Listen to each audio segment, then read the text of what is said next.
नमस्कार, स्वागत है आपका मेरे YouTube channel HM creation Bhojpuri में और एक और इंटरेस्टेड वीडियो मैं आप लोगों के लिए लेकर आ गया हूं। तो आज हम बात करेंगे भोजपुरी इंडस्ट्री के एक ऐसे कलाकार के बारे में जो कि झोपड़पट्टी से सीधा आज महलों में रहता है। जी हां, हम बात करने वाले हैं भोजपुरी इंडस्ट्री के सबसे महंगे कलाकार दिनेश लाल यादव निरहुआ के बारे में। आज हम उनकी फिल्मी करियर, निजी जीवन, कौन सी ऐसी दिक्कतों का सामना करके वो आज इतने बड़े एक्टर बन गए हैं, और साथ ही में बात करेंगे दिनेश लाल यादव निरहुआ की सबसे पहली फिल्म कौन सी थी और सबसे बड़े बजट की मूवी कौन सी है। तो बने रहें इस वीडियो में। तो शुरू करते बिना टाइम वेस्ट किए इस वीडियो को। तो दिनेश लाल यादव निरहुआ का जन्म 2 फरवरी 1979 को गाजीपुर के टड़वा गांव में हुआ था। इनकी फैमिली की बहुत ही लो कास्ट की फैमिली थी जो कि बहुत ज़्यादा मुश्किलों का सामना कर रही थी। निरहुआ का एक भाई भी है जिनका नाम परेश लाल यादव है। घर की स्थिति तो बहुत ही ख़राब थी उन दिनों, इसीलिए निरहुआ के पिता कोलकाता आ गए। निरहुआ के पिताजी उस समय 3500 रुपये महीना कमाते थे। अपने पिताजी को देखते हुए, इस तरह काम करते हुए, निरहुआ ने भी सोचा कि मैं भी एक छोटा मोटा काम करता हूँ। तो छोटा मोटा काम करने लगे। कोलकाता में अपने दोनों भाइयों और पिताजी के साथ झोपड़पट्टी में रहते थे। 2 साल कोलकाता में काम करने के बाद वे अपने गांव वापस आ गए और गाजीपुर के मलिकपुरा कॉलेज से उन्होंने अपनी बीकॉम पूरी की।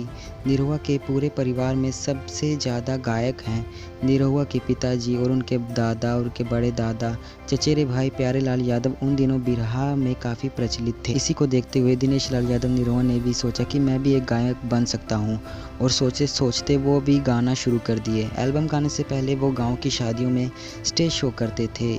कई बार तो ऐसा भी होता था कि वो घर से ये कह के पैसे लेते थे कि मुझे बस यहाँ से जाने का किराया दे दो, प्रोग्राम करूँगा तो वहाँ से पैसे मिल जाएंगे तो आने का किराया भी हो जाएगा। लेकिन हालात इतने ख़राब होते थे कि शादी में उनको गाने तक भी नहीं दिया जाता था और पैसे भी नहीं मिलते थे, और वो पैदल ही अपने घर की ओर तरफ निकल पड़ते थे। इस बात से दिनेश लाल यादव निरहुआ काफ़ी ज़्यादा परेशान रहते थे। निरहुआ के पिताजी ने कई बार निरहुआ से कहा कि ज़िंदगी में उतार चढ़ाव तो आते रहते हैं, पर तुम पीछे पलट के मत देखना, आगे बढ़ते रहो, मंजिल एक ना एक दिन मिल ही जाएगी। इसी को देखते हुए निरहुआ ने 2021 में अपनी पहली एल्बम को रिलीज़ किया, जिस एल्बम का नाम है बुढ़वा में दम बा, और वो एल्बम से उनको थोड़ी बहुत पहचान मिली। उसके बाद 2002 में उनकी दूसरी एल्बम बुढ़वा मलाई खाए रिलीज़ हुई। इस एल्बम के गाने काफ़ी ज़्यादा हिट हुए और ये गांव-गांव में गाने बहुत बजने लगे और दिनेश लाल यादव निरहुआ को थोड़ी बहुत पहचान मिलनी शुरू हो गई। पर क्या आपको मालूम है कि दिनेश लाल यादव का नाम निरहुआ कैसे पड़ा? तो सुनिए, उनका नाम उनकी तीसरी एल्बम से निरहुआ सटल रहे जो कि 2003 में रिलीज़ हुई थी। इसी एल्बम से दिनेश लाल यादव से वो सीधा निरहुआ बन गए। पर ये गाना जिस कंपनी के लिए रिकॉर्ड हुआ था उस कंपनी ने इसे रिलीज़ करने से मना कर दिया। दिनेश लाल यादव निरहुआ ने इस एल्बम को किसी और कंपनी से रिलीज़ किया जिस कंपनी का नाम था टी सीरीज़। दिनेश लाल यादव निरहुआ बताते हैं कि वो टी सीरीज़ की कंपनी में पहुंचे और उन्होंने टी सीरीज़ कंपनी के मालिक से कहा कि ये एल्बम हम रिलीज़ करवाना चाहते हैं। टी सीरीज़ कंपनी के मालिक से बात की और कहा कि ये एल्बम हम रिलीज़ करवाना चाहते हैं। तो टी सीरीज़ कंपनी के मालिक मान गए, पर उन्होंने कहा कि जब तक ये सभी कैसेट नहीं बिक जाएगी, ये एल्बम्स नहीं बिक जाएगी, हम आपको पैसे नहीं देंगे।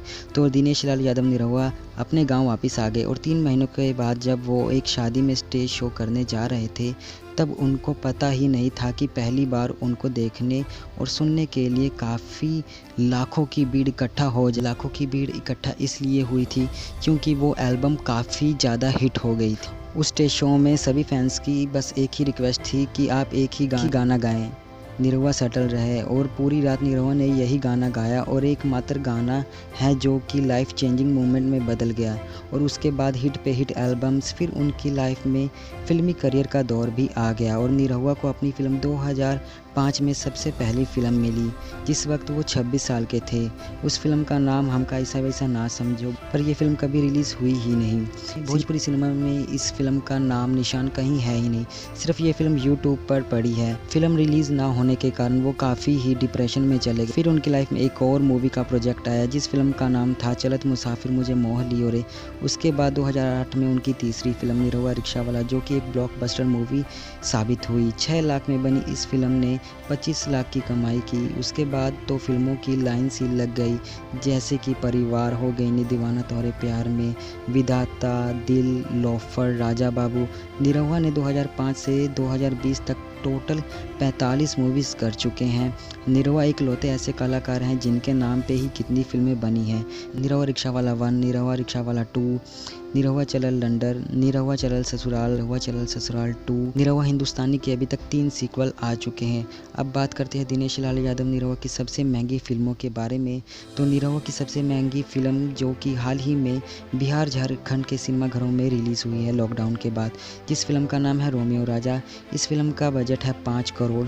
उसके बाद निरहुआ चलल लंडन जो कि 4 करोड़ में बनी है। निरहुआ हिंदुस्तानी 3 जो कि 4 करोड़ में बनी है। निरहुआ हिंदुस्तानी 2 जो कि 2.5 करोड़ में बनी है। मैं आप लोगों को बता दूं कि निरहुआ एक ऐसे कलाकार हैं जिन्होंने वेब सीरीज़ में भी काम किया है। इनके अलावा किसी और भोजपुरी इंडस्ट्री के एक एक्टर ने अभी तक किसी भी वेब सीरीज़ में काम नहीं किया है, जिस वेब सीरीज़ का नाम है वर्दीवाला गुंडा। इसे आप ऑनलाइन प्लेटफॉर्म पर देख सकते हैं। निरहुआ की आने वाली फिल्मों की बात करें तो निरहुआ चलल अमेरिका जो कि आप लोगों को 2021 में देखने को मिल जाएगी, और आई मिलन की रात जिसकी शूटिंग अभी चल रही है। अब बात करते हैं निरहुआ के निजी जीवन के बारे में कुछ और बातें जो मैं आप लोगों को बता दूँ। निरहुआ फिल्मी करियर के साथ साथ पॉलिटिक्स में भी अपनी पहचान बना रहे हैं और बिहार के चुनाव में भी हिस्सा ले लिए हैं। तो और इन दिनों अपनी रैलियों में बहुत ज़्यादा व्यस्त हैं। बिहार और झारखंड की और वो बहुत ज़्यादा रैलियां कर रहे हैं। आप लोग उनके सोशल मीडिया अकाउंट्स पर काफ़ी फ़ोटोज़ और वीडियोस देख सकते हैं। मैं आप लोगों को इस वीडियो में जो आप लोग अपनी स्क्रीन पर इस टाइम फ़ोटोज़ देख रहे हैं, ये रैलियों की वीडियो ही है। रैली हो रही है इस टाइम बिहार में और झारखंड में। और इस वीडियो को यहीं ख़त्म करते हैं। कमेंट कर ज़रूर बताएं कि वीडियो कैसी लगी। वीडियो को लाइक शेयर ज़रूर कर दें, और अगर आप चैनल पर नए हैं तो सब्सक्राइब करके बेल आइकन दबाकर ऑल पर सिलेक्ट कर लें, ताकि हर वीडियो की नोटिफिकेशन अपलोड होते ही आप लोगों को मिल जाए। हमारी नेक्स्ट वीडियो में आप लोग किस एक्टर के बारे में जानना चाहते हैं, उनके फिल्मी करियर और उनके प्रॉब्लम्स जो कि वो अपनी लाइफ में फेस करके आज इतने बड़े एक्टर बने हैं, किस एक्टर के बारे में आप जानना चाहते हैं, नीचे कमेंट कर ज़रूर बताएं। हम उसी एक्टर के बारे में आप लोगों को वीडियो बनाकर ज़रूर बताएंगे। तो मिलते हैं अगली वीडियो में, तब तक के लिए धन्यवाद।